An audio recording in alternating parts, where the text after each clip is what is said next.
Biocast, o seu podcast de biologia.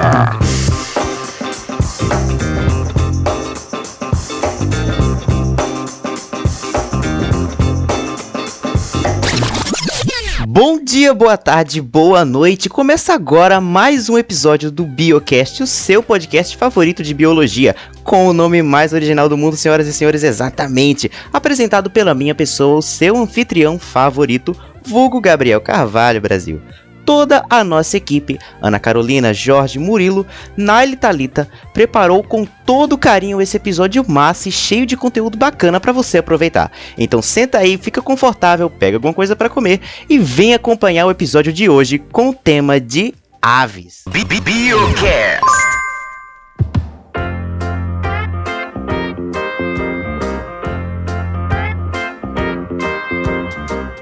Hoje nós vamos falar de uma das classes mais conhecidas, com mais de 100 mil espécies no total. Estamos falando das aves, né? É uma classe de grande variedade, indo das galinhas até os pinguins e emas. Aves que, mesmo possuindo asas e penas, não conseguem voar. Elas se especializaram em correr e nadar. Você pode ver por aí o quão grande e variada é essa classe. Mas antes de explorar todos esses fatos e curiosidades, vamos voltar ao básico, a anatomia. Os integrantes dessa classe são vertebrados, com ossos pneumáticos, ou seja, os ossos desses seres possuem câmaras de ar que auxiliam no voo. Isto serve principalmente para deixá-los mais leves. E por voar, os membros superiores são um par de asas, sendo bípedes, com um par de patas na parte inferior.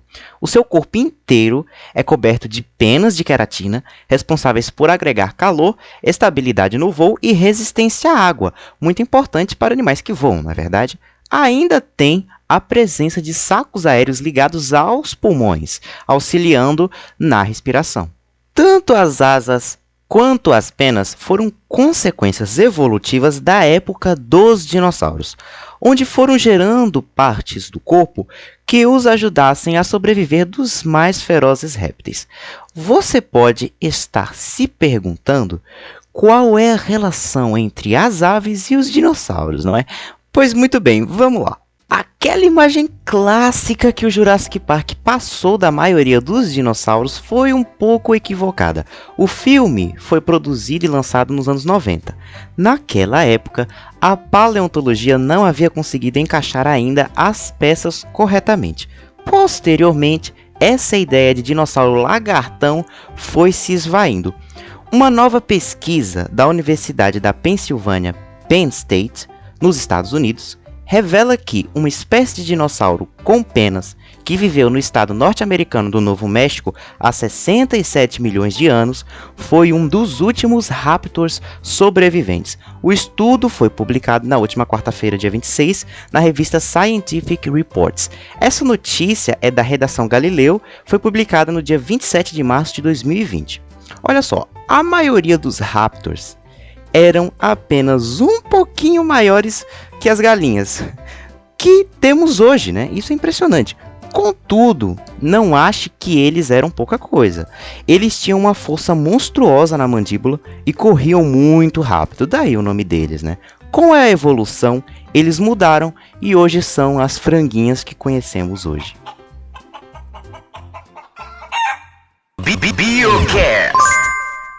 Com isso, desde quando surgiram as suas asas, essas espécies passaram a possuir os ossos pneumáticos, mudaram de dentes para bicos feitos de queratina e perderam a bexiga urinária. Tudo isso para diminuir o seu peso e para conseguirem voar. Bom, esses bicos de queratina não são os mesmos em todas as aves. Pelo contrário, cada ordem alimentícia possui uma variação.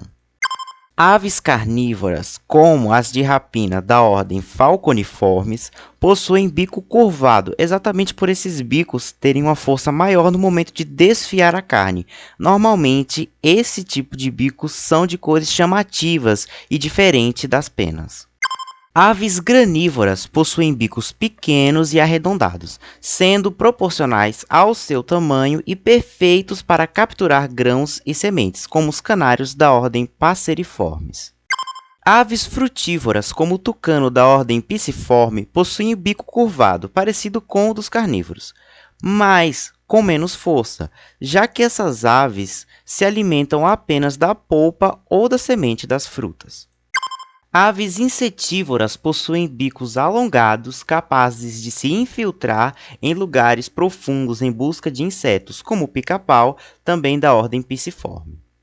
As aves limícolas possuem o bico alongado a fim de se alimentar dos peixes sem precisarem entrar diretamente na água, porém existem exceções, como o pelicano da ordem Pelecaniforme, que possui uma espécie de bolsa junto ao bico. As aves que se alimentam de néctar, como o beija-flor da ordem Apodiforme, possuem o bico fino, parecido com uma agulha de costura. BioCast. E como acabamos de ver, a dieta das aves varia a depender da sua ordem. Vamos usar de exemplo as mais conhecidas. Galiciforme, como galinhas e peru, e Anseriforme, as aves aquáticas, como o cisne, são onívoros. Os falconiformes, os falcões, são carnívoros, e os columbiformes, como os pombos, são granívoros. Especialmente as granívoras participam do ecossistema, exatamente porque, durante o voo, elas distribuem sementes, auxiliando na renovação florestal. As partes sexuais de todas as aves apresentam dimorfismo. Assim, os órgãos sexuais do macho e da fêmea são diferentes um do outro. Curiosidade: você já se perguntou como as galinhas têm relações sexuais? Os galos não possuem pênis, embora algumas outras aves possuam, como os patos, por exemplo.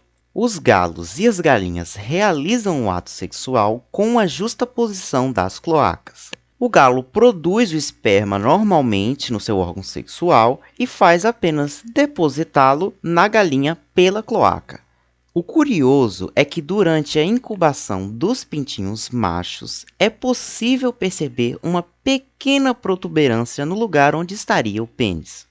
Isso evidencia que, muito provavelmente, há bastante tempo atrás, todas as aves tinham pênis, mas acabaram perdendo com a evolução, muito provavelmente porque os galos, com o tempo, passaram a realizar o trabalho de fecundação com muito mais frequência. Se você observar um viveiro de galos e galinhas, você vai perceber que um galo consegue fecundar inúmeras galinhas em apenas um dia. Se ele tivesse pênis, não seria tão rápido como é atualmente. Os olhos das aves são muito bem desenvolvidos e têm uma ótima capacidade de enxergar cores distintas. No entanto, o gustativo e o olfatório não foi muito bem desenvolvido. Elas ainda apresentam nos olhos uma membrana nictante, que os protege e auxilia na limpeza. Curiosidade: a visão de uma águia pode ser até 4 ou 5 vezes mais potente que a de nós, seres humanos. Os pássaros possuem 4 receptores de cores, diferente de nós, seres humanos, que possuímos apenas 3. Eles ainda conseguem enxergar luzes ultravioletas. Eles utilizam essa supercapacidade de distinção de cores frequentemente para diferenciar as cores dos ovos, para saber quais são seus e quais não são. O papo e a moela também possuem funções. O papo funciona como uma espécie de câmara para guardar o alimento, parecido com a bolsa dos pelicanos. Já a moela é responsável por triturar os alimentos. Apresentam a siringe como aparelho fonador, que em algumas espécies são capazes de executar sons, como nas galinhas e sabiás. Porém, existem outros animais que não possuem, como os urubus. Curiosidade: os papagaios possuem um aparelho fonador extremamente bem desenvolvido e é por isso que eles conseguem imitar as vozes dos seres humanos e outros sons completamente estranhos, como de buzinas de carros, sinos e vários outros. Eles fazem isso porque são animais que costumam transitar entre bandos diferentes, sair de uma certa comunidade e ir para outra, passar um tempo e ir para outra. Inclusive, eles podem conviver com outros animais de outras espécies. Por isso, eles desenvolveram essa capacidade de imitar qualquer som que seja, para desenvolver uma comunicação com qualquer grupo que eles estejam. Bom, pessoal, o nosso episódio acaba por aqui. Esperamos muito que todos vocês tenham gostado. Avalie esse episódio deixando um comentário ou nos enviando alguma sugestão. Eu tenho certeza que uma classe de animais tão conhecida como as aves, que é tão corriqueira, nós vemos tantos passarinhos, tantas galinhas, tantos bichinhos com asas, teria tanta informação bacana para ser compartilhada. Esperamos mesmo que vocês tenham gostado. Nós ficamos por aqui e até a próxima. Muito obrigado por ouvir.